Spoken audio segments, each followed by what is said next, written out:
আমাদের দেশের একজন অতি পরিচিত ব্যক্তিত্ব, আমার দেশ পত্রিকার সম্পাদক ডক্টর মাহমুদুর রহমান সাহেব গতকাল শেখ হাসিনা, চৌধুরী আবদুল্লাহ আল মামুন এবং আসাদুজ্জামান খান কামালের বিরুদ্ধে জুলাই গণ অভ্যুত্থান চলাকালীন যে মানবতা বিরোধী অপরাধ সংগঠিত হয়েছে সেই মামলায় সাক্ষ্য প্রদান শুরু করেছিলেন।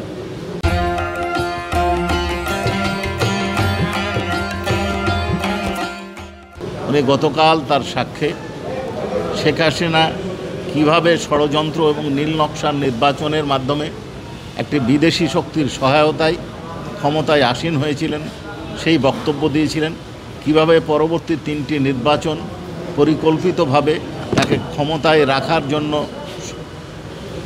কি ষড়যন্ত্র করেছিলেন, কি প্রক্রিয়া অনুসরণ করেছিলেন এবং কিভাবে তার ক্ষমতাকে পাকাপোক্ত করেছিলেন তার বর্ণনা দিয়েছিলেন।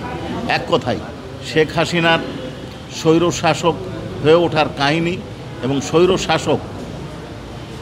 শাসন বহাল রাখার যে প্রক্রিয়া তিনি অনুসরণ করেছিলেন তার আংশিক বর্ণনা তিনি দিয়েছিলেন।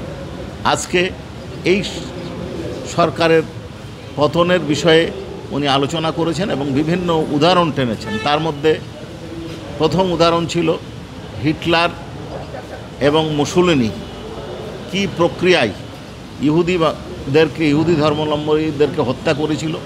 ঠিক বাংলাদেশেও শেখ হাসিনা তার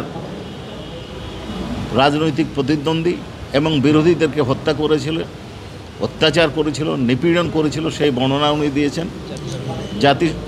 এছাড়াও স্বৈর শাসকদের কি পরিণতি কিভাবে হয়, কিভাবে উৎখাত হয়, উনি যেটা বলেছেন যে ইটালির মুসোলিনি, জার্মানির হিটলার যুদ্ধের মাধ্যমে তাদেরকে উৎখাত করা হয়েছে, তেমনি মিশর এবং তিউনিসিয়াতে গণ অভ্যুত্থানের মাধ্যমে তাদেরকে উৎখাত করা হয়েছে। অর্থাৎ কোনো স্বৈর শাসককে গণতন্ত্রের মাধ্যমে গণতান্ত্রিক পদ্ধতিতে উৎখাত করা সম্ভব নয়, হয় তাদেরকে বিপ্লব না হয় যুদ্ধের মাধ্যমে অপসারিত করতে হয়।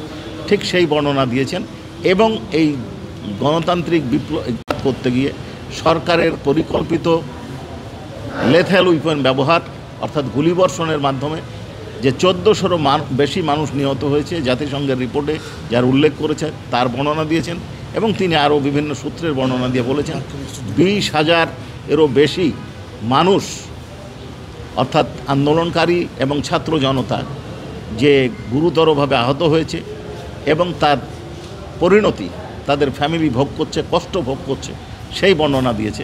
উনি শুধু এইটুকু বলে ক্ষান্ত হননি, উনি আরও বর্ণনা দিয়েছেন।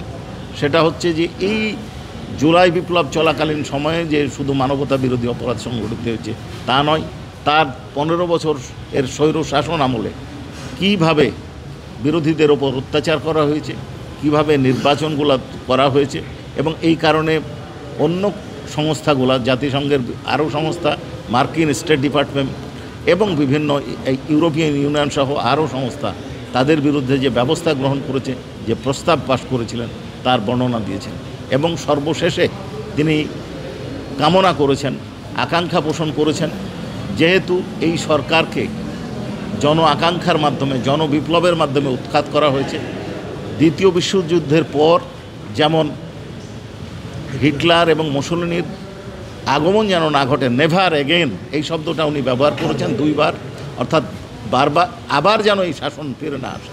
উনি আশা করছেন বাংলাদেশে এই বিপ্লবের মাধ্যমে, এই বিপ্লবের প্রতিপক্ষ হিসেবে তারা যে অপরাধ সংগঠন করেছে এই আকাঙ্ক্ষা থেকে, জনগণের আকাঙ্ক্ষা, এই স্বৈর শাসন যেন এদেশে ভিন্ন কোনো ফর্মে ফেরত না আসে এই বলে এবং শাস্তি দাবি করে উনি তার বক্তব্য শেষ করেছেন।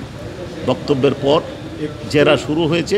জি বলুন। এই জায়গাটা আপনি বলেছিলেন জি, উনি যেটা বলেছেন, উনি 3টা কথা বলেছেন যে জাতিসংঘের রিপোর্টে 1400 মানুষকে হত্যাকাণ্ডর ঘটনা বলা হয়েছে। অন্তত বিভিন্ন রিপোর্ট থেকে উনি পেয়েছেন যে অন্তত 20,000-এরও বেশি মানুষ আন্দোলনকারী জখম হয়েছেন এবং তাদের যে পরিবার তারা যে শোক এবং কষ্টে আছেন, এই বিচারের মাধ্যমে যদি ন্যায় বিচার প্রতিষ্ঠা হয় তাদের শোক কিছুটা হলেও লাঘব, এই প্রত্যাশা উনি করেছেন। সেক্ষেত্রে বিষয়ে উনি বলেছেন যে ওনার ইশারা ছাড়া কোনো পদোন্নতি বিষয়টা বলতে কী বলতে চাইছেন? এইভাবে এই বিষয়টা যিনি বলেছেন যে পুলিশের ডিআইজি অন্যান্য বাহিনীর কথা ওইভাবে আসবে যে পুলিশের ডিআইজির থেকে তার উপর পর্যন্ত যে পদোন্নতিগুলো উনি সরাসরি এটা নিয়ন্ত্রণ করতেন, ইশারা না, সরাসরি নিয়ন্ত্রণ করতেন। তিনি যাকে মনে করতেন তাকে ওই পদে পদোন্নতি দিতেন, যাকে মনে করতেন না তাকে দিতেন না, এই কথাটা বলেছেন।